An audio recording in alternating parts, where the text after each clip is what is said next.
Welcome to SITREP 17. We are back from our Chinese New Year holidays and there's already plenty of cool things going on. This episode will be walking you through Air-intercept units and explain the basics and tactics. Later, we'll invite more members of the dev team to answer some of your questions. We'll reveal our new contributor of the month and we will fill you in on the latest from EndWar online community. But first, let's check in with the dev team what they've been up to recently. Let's go! So let's start with Jess, our writer. So Jess, tell us what you've been doing recently. Well, hello. I have been, since Chinese New Year, we have been adding cinematics to the beginnings of each of the chapters. That's cool. I'm currently writing the scripts for those cinematics and helping work with the artists and such to get images and things for those cinematics. Okay, that sounds great. Hi, Josu. Hi, Josu Anna. is one of our game designers. So tell us what you've been up to. I've been rebalancing odd units. Right now I'm focusing on Air-intercept, turning the detection range and the preparation time. We also did lots on the visual side. I'm sure that player can see the improvements in the upcoming version.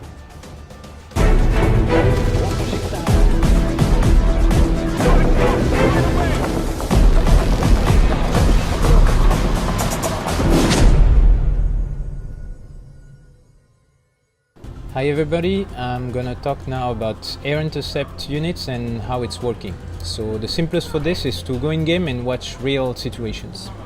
So let's go. Okay, in this situation you can see my base on the left of the screen and you can see some enemy helicopters coming on the central path. The Air-intercept unit has been designed with a real war issue in mind. It's airspace dominance. So what I'm gonna do now is air intercept them, the helicopters, and as you can see it's really quick. It's a real air barrage. So the goal of air intercept is to really curb the opponent's air unit capacity, and by this I mean all type of air units. So let's see that in another game situation.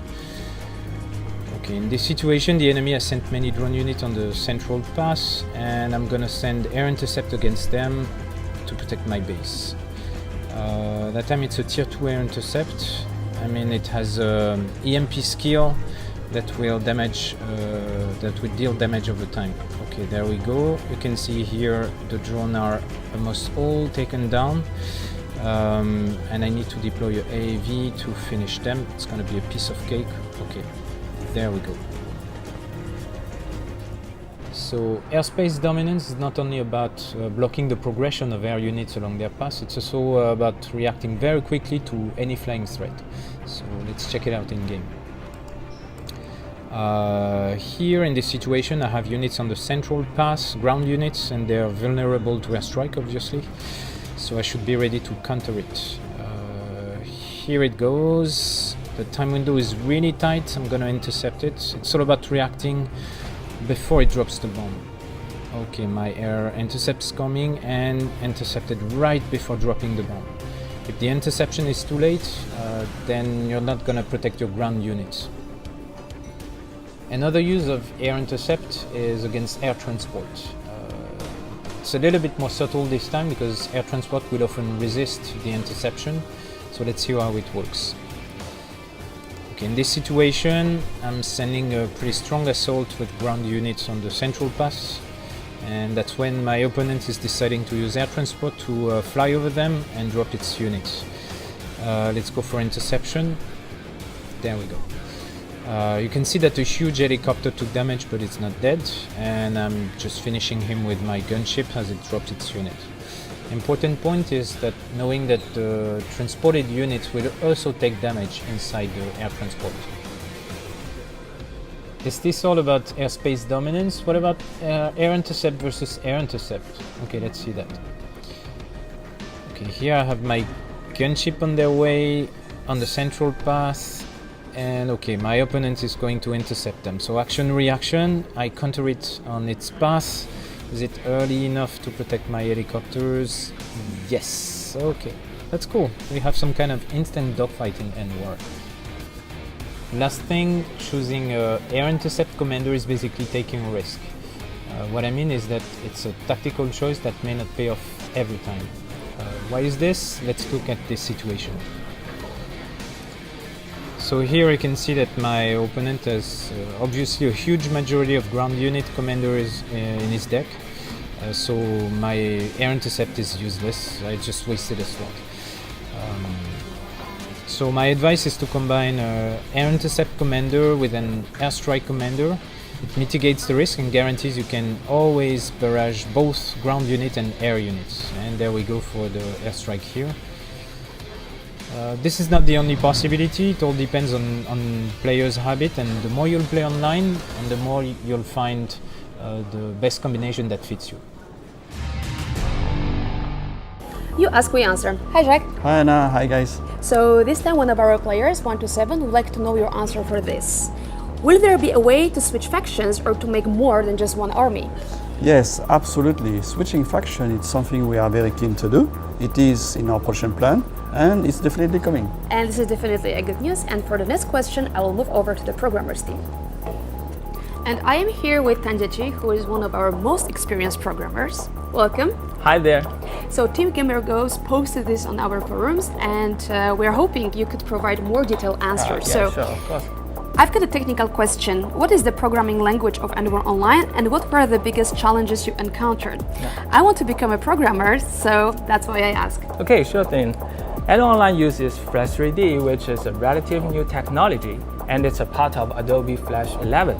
There are many benefits, and we mainly chose it because its ability to create a realistic 3D world on any browser which supports Flash.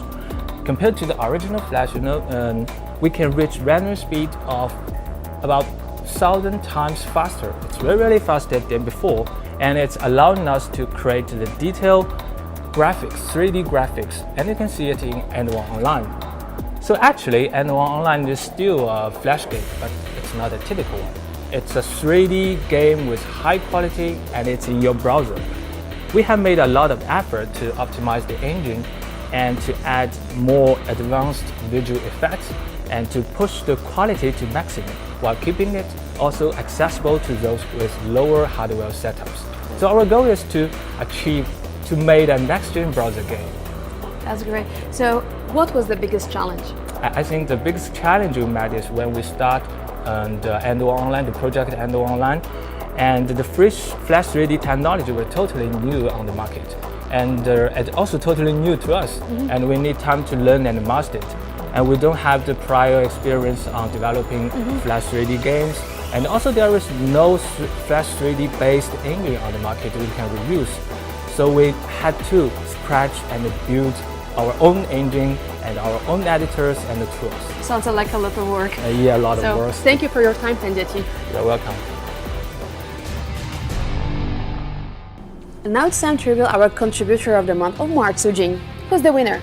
Well, it was a tough decision because we had plenty of great candidates. One player sent me in some great fan art, another sent me in a really detailed analysis of our game's PvE maps, but in the end, we're giving it to someone who has demonstrated his technical knowledge of the game and helped out tremendously through his bug reports and finding their solutions. Not just that, he won a key through the Bug Hunters program, but he decided to give it to another player. So he's helpful, he's knowledgeable, and he's a nice guy. Congratulations, Hyper Casey. We have a USB rocket launcher with your name on it, as well as a special forum badge, which will also be available to all previous contributors of the month. Congratulations. And I also hear the guys at EndWar Online Lounge have been busy recently, haven't they? Oh, they have, but thankfully Mars Flyboy is here to keep us up to speed with his new video series called the EndWar Lounge News. If you haven't seen it, you can check it out right here. Thank you, Mars Flyboy, and we are really looking forward to seeing more. Here we are. Thank you, Jean. No problem. Thank you for joining us for another EndWar Online SITREP. We hope you liked it, and if you have any comments or questions, just leave us a message below. Be sure to look for next month's episode, where we'll provide a sneak peek of Alpha 0.5 and reveal some of the changes coming up. See you on the battlefield.